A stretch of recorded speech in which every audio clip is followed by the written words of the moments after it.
Last time our party ended up getting beaten and bruised after encountering a whole series of wandering monsters. It definitely was a case of arrows flying and swords slicing. We rescued a lot of prisoners from the dungeons beneath Fort Doom and escorted them through the monster caverns, then into the sewers. Not all prisoners wanted to leave. Some were too frightened of retribution from the evil Baron. We ran into Petronius, who is one of the underground agents working against Baron von Hendrix. Word quickly spread through his network that dozens of prisoners were filling the sewers, and they needed to be secreted up into the city, away from the sight of the guards. So he and his team are here to facilitate that. They mentioned seeing an ogre carrying the body of a mashed up orc. The ogre dumped the body at their feet, like a cat offering up a mouse as a present. He seemed to be pretty pleased with himself and sauntered off further into the sewers. We gave up the last of the prisoners into the care of Petronius' team. Big Tybor gave a formal goodbye. Sail like the wolves, wherever your wings may take you. And he gave a solemn nod at a job well done. It took us 7.5 hours to move the prisoners. That's dungeon creeping for you. So we were in need of a good night's rest in the sewers. Even Liz was too tired to grumble. But saving the prisoners had an effect on her. For the first time she saw that dungeon crawling was more than just treasure hunting. They really did some good today fighting evil. People were saved from torture, and it gave her something more to think about. And oddly, it made sleeping in the sewers feel more, well, noble and purposeful. We used our staff of healing on anyone who needed it, except Ben, who had already used his day's use. Then we ate and slept. Next morning, Donard topped up Ben's health with today's Cure Light Wounds, so note that that has been cast. Everyone is at full health, except Alexei, who is at 10 out of 15. And everyone noticed a small change in Ben. They couldn't quite identify it, but Ben felt within himself that he was becoming a bit more like the warrior from his youth. He has indeed levelled up. I rolled an extra 5 hit points for Ben, plus his 1 bonus is 6. His HP is now 14. The game module advised the DM to award experience for the prisoner's release and deliverance through the caverns. It is 100 XP for each of the large cells, so that's 400 XP, and 50 XP for each of the small cells, so that's another 600 XP, 1000 XP in total. I'm sure I read it correctly. I'm not complaining about that. It feels like a reward at the completion of a quest stage. All XP was split between our party and our 3 retainers. Tybor and Maridin have sworn their allegiance to us to help reclaim the Eye of Traldar. Tybor used many formal and archaic oaths. They may not have been archaic. It could be that no one else really speaks like him. I'm expecting some battles with plenty of dice rolling when we get up into the main keep, but today we're going to clear out the rest of the monster caverns. Right, let's get this dungeon crawl underway. We've got 2 directions to go, west or north. And let's take a vote. It's early morning. Right. I'm actually looking forward to seeing that on camera. Right, 1 to 3 west, 4 to 6 north. And it's west. Well, it's kind of northwest-ish. Right, so I'm going to do the usual 1, 2,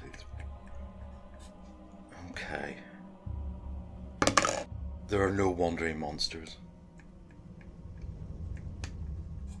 And I have to do it every second turn. Nope.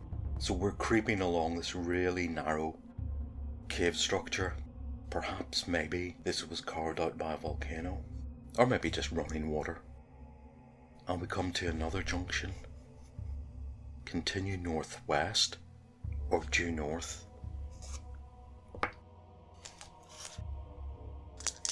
1 to 3 northwest, 4 to 6 north. And everybody adamantly, apart from Ben, wants to go northwest. And so we enter into this cave. We shutter our lantern, we creep forward. And there are 2 zombies in this cave. Let's do surprise. No surprise. We always get initiative with zombies. I doubt this will be a difficult fight. Let's start with missiles. Let's start with Liz and Sylvia. And Liz gets +2 for a bonus. And that's a 12 AC 7. Yep, and she takes out a zombie. And Sylvia is on the other one. And she misses. Right, we've got a lot of melee fighters. We've got Ben, who's feeling a bit vigorous and youthful. And he misses quite badly. Oh dear. More enthusiasm than skill there, Ben. And then we've got Alexei, who gets +2. He has a strength of 16. His bonuses are +2 to hit and damage. I, last time, was only giving him +1, and he could have killed a couple of monsters. But anyway, he's going to take on the other zombie. And he hits directly, but not very strongly. But he does 3 points of damage. That's down to 9. It's interesting again, when you roll up HP according to the rules, zombies are 2 hit dice monsters. You can get anything from 2 to 16 HP for each. And these are 3 and 12. The 3 one's dead. Right. Then we have a big Tybor, who again misses badly. Go.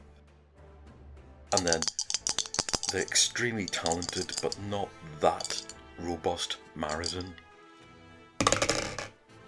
And he misses. And lastly, we've got Donard. He's going to contribute to this world of incompetence. And he misses as well. Okay, it's the zombie's turn. Right, it has to pick one of 4. No, it has 5 people to pick from. Right, so we've got Ben and Donard as usual. Then we'll have Maridon, Tybor, and Alexei. Whoever gets the lowest.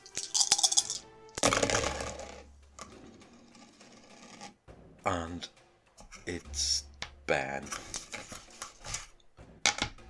Right. So this zombie attacks Ben. And it misses. Right. Round 2. We've got Liz. She misses. We've got Sylvia. She misses. We'll do Donard. He hits, and he does 6 damage. It's down to 3. Right, now we'll do Ben. Again throws a 1. Oh dear, what could that mean? Ben, you're not 21 anymore. Alexei hits and takes out that zombie. Right, so we've finished with this cavern here. And we might as well search and rest. We don't have to lick our wounds, we didn't take any. There's nothing here to find. So we might as well continue further on in this direction. And we shutter our lantern. And Liz is going to move silently and creep forward for a bit of reconnaissance. And she succeeds. So she's able to look in. Malon's just behind her, and there's a faint glow of the lamplight. In this cavern here, she sees, hiding in the far end, a little face poking over these rocks. It's a person, and they're very frightened looking. This man, let's see what his reaction is. Let's do some reaction rolls.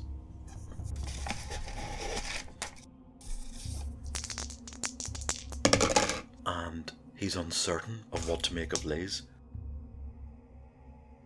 Though admittedly, this would be the only human he's seen in a long time.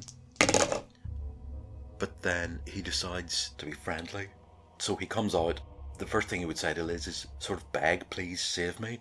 And Liz says, yeah, you're okay, come with us. You know. So this person here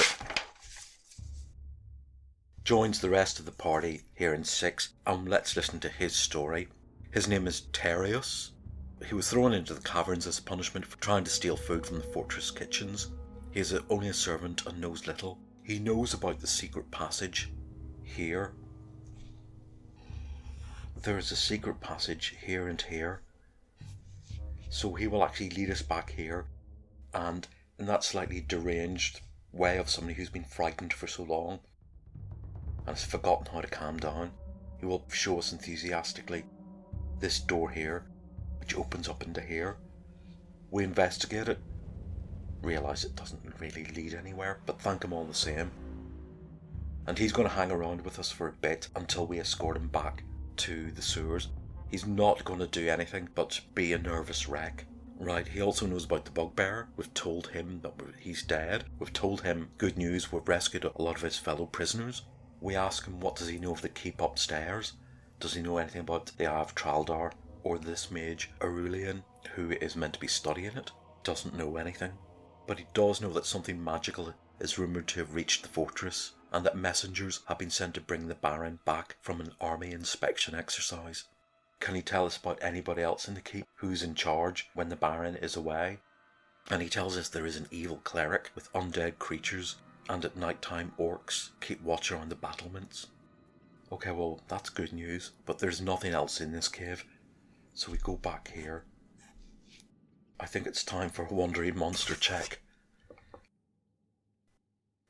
Yeah, so we're here, talking to this guy Tarius. He's shown us this.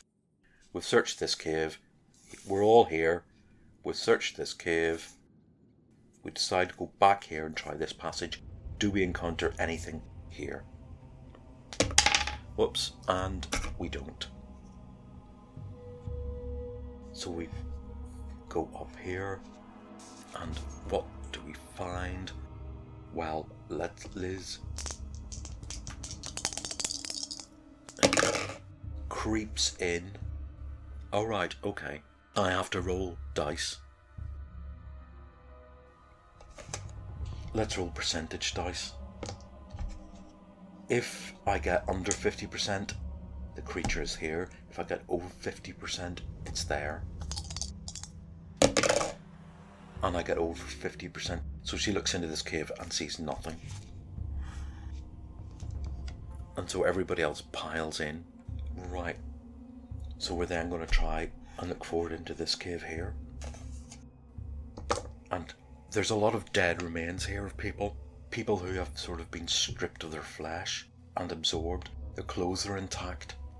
Obviously, this is not a good place. There is something dangerous here. Liz opts to not take the lead. In our usual marching order of our 5 heroes, 4 warriors first, we're going to go into Cave 5. And do we get surprised? And something surprises us.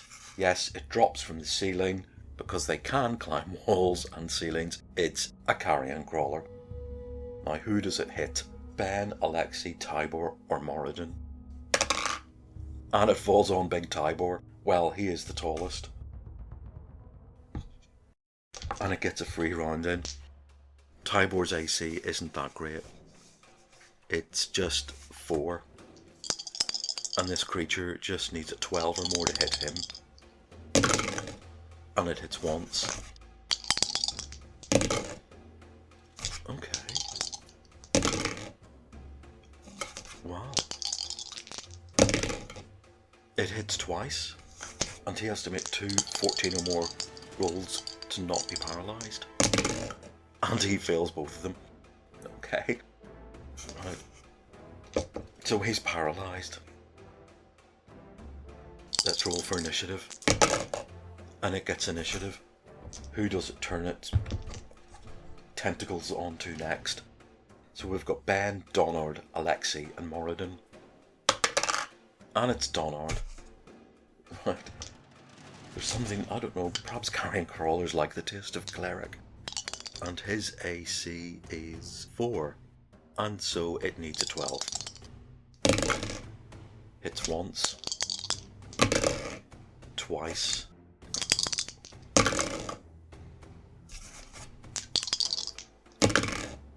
three times. Can he make 3 saves? No. He fails 1. So he's paralysed. Our turn. Missile. Liz. Misses. Sylvia. Hits. Does 2 damage. It's from 13 to 11. Ben. 13 is AC 6. Hits. Does top damage. Plus he has a magic sword. 8 plus 3 is 11. 1 dead carrion crawler.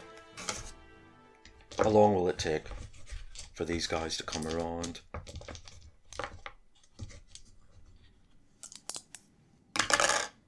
Seven turns for Tybor. And 5 turns for Donard. And no wandering monsters show up. We have plenty of time to search this cave here. And in it we find half-eaten remains of prisoners. We find some gold and platinum pieces. Well, that's good. Platinum pieces are worth a lot. And a brooch. And we find a plain silver ring. Now Malin is obsessed with finding a magic ring, so he's going to use his wand of magic detection. He used it the other day as well. He is down to 40 charges. And sure enough, the ring glows, and it is a ring of protection +1. He hands that over to our most frontline fighter, which is Ben, and Ben's AC is now 2. Anything else in this chamber? No. So we're going to make our way all the way back here.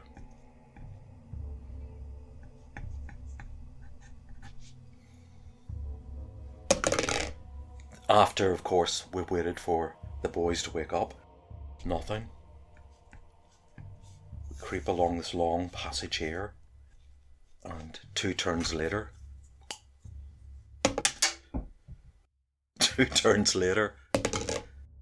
Nothing. And then we're here. Nothing. And then we've got nowhere to go but slowly make our way up this way.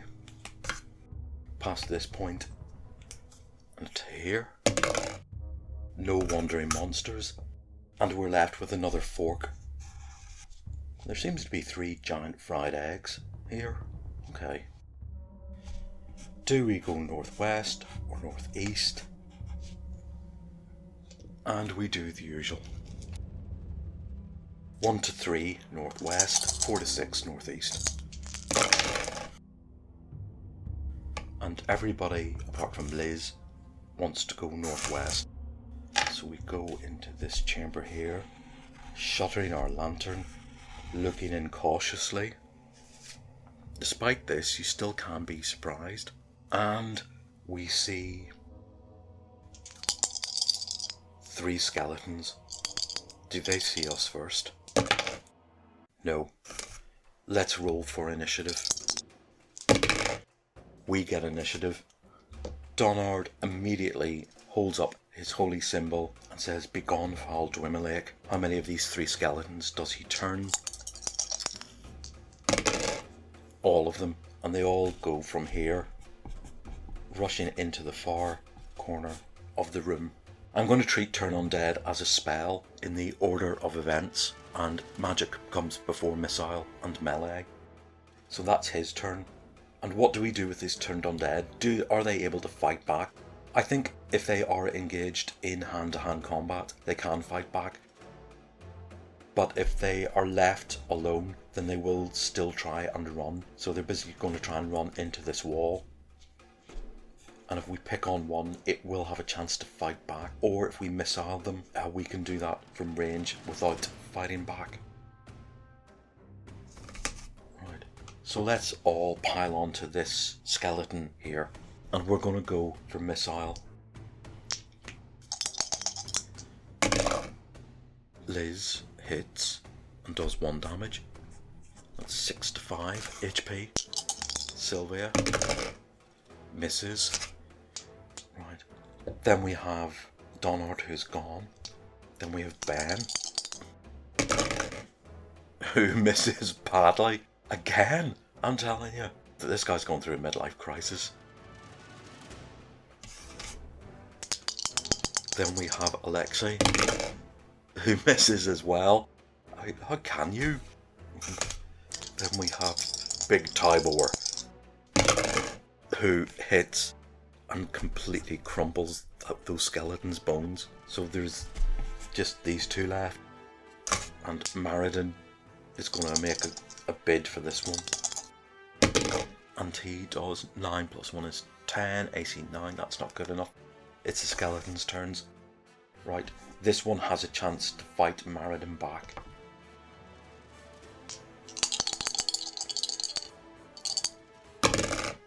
And it completely misses. Clearly being turned has put it into a state of panic. Second round. Well, even if they get initiative, let's just roll. They get initiative. What are they going to do? Well, I suppose that one fighting Maridin can fight again. And it misses. He has got an excellent AC of 2, and that hit AC 10. So, again, with the missiles, Liz, 10 plus 2 is 12, AC 7, hits, does 5 damage, takes out that second skeleton. Sylvia, misses. Then Donard's going to come up with his mace, and he hits, but does 2 damage. Then Ben, who is acting younger than is good for his age, hits. Oh yeah, he finds his mojo easily, and that skeleton doesn't just crumple to the floor, it turns to dust. And what have we got in here in room 3? Well, we're going to search it, and indeed there are dead bodies, and we find a bracelet, and that's worth 70 gold pieces, so we take that. We've got nothing to do but go up here, we'll rest for a bit, we'll go back to here, and we don't encounter any wandering monsters. We go up here, we shutter our lantern, we look in. Liz is not going to go forward. The idea of a carrion crawler dropping on her gives her the heebie-jeebies, and I don't blame her. As I said, they look like something from H.P. Lovecraft, but we look into this room anyway, and in it are 2 ghouls. We've fought ghouls before. Alright, so let's... They of course see us, scream at the idea of having live flesh to eat. They come charging. Let's roll for initiative. And they get initiative. Not good. They get 3 attacks each. Now who does the first one attack? Ben, Alexei, Tybor or Moradin? That's Alexei. And they need a 16 to hit him. That one misses. Oh, and that one hits. And it does 1 to 3 damage. It does 1 damage. And can Alexei survive that? No, and he's paralysed and he keels over. That's a serious attack. So that leaves the next one, who was on Tybor. Tybor's AC is not that good. It's 4, which means it just needs a 13 to hit. It hits twice. It hits 3 times. Oh dear. Right. And that's 1 damage plus 3 damage is 4.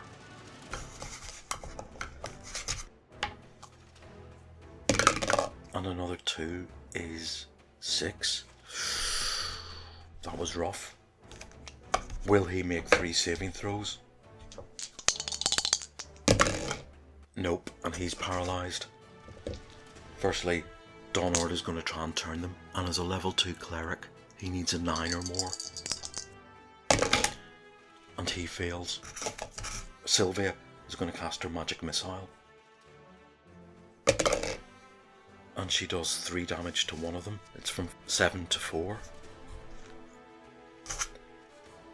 Ben and Moradin. We've got missiles first, and Liz.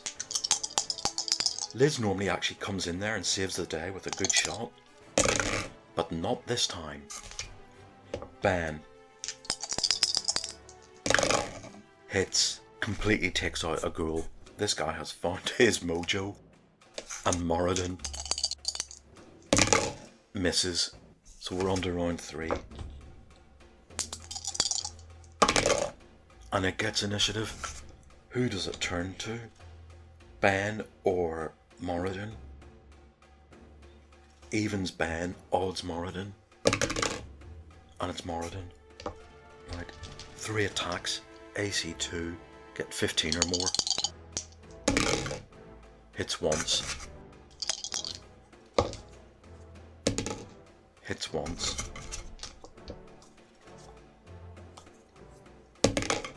And does 2 damage. Right. Moradin's HP is not that great, it's only 5. Does he save versus paralysis? He failed, so we've got another 2 paralysed guys. Right. Our turn. Missile. Liz. Misses. Sylvia. Misses. Donard hits and kills that ghoul, and we have to wait for these people to recover.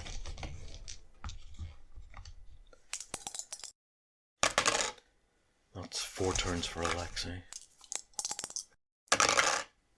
6 turns for Tybor, and during those 6 turns, wandering monsters show up. And they are skeletons. Right. Let's roll for surprise. They get surprise. Boy. Well, actually, how many skeletons do show up? It's 1d6. It's only 3. First skeleton is on Ben. Misses. The next one's on Donard. Misses, and the last one is on Moradin. And misses. Our turn. Donard. Begone, foul Dwimlake. And he turns them all, and they run. And as far as I'm concerned, wandering monster skeletons who get turned just run, and we don't get any XP for them. So while we're waiting for these guys to recover, we search this ghoul cavern, and it's the usual. Dead bodies with some platinum and gold and other coins on them, and a silver ring. We have cleared out this monster cavern. I'm going to cure some people with the wand. Definitely cure Tybor. And he gets 4 points, he's up to 6. Moradin is at 3. He's going to sit at the back with his crossbow. He can borrow Ben's crossbow. And we're going to do Alexei, who's at 9 HP out of 15. And he gets another 5, so he's at 14. Go back here. Here we are at another Wandering Monster waypoint. And we don't get anything. And we're back into the sewers. And that's today's adventuring over. We're going to rest. We're going to prep ourselves for going up into the next level of the keep to finally finish this, get this Eye of Traldar and save the day. Hopefully it'll be good, and hopefully you'll join me, and I'll see you then.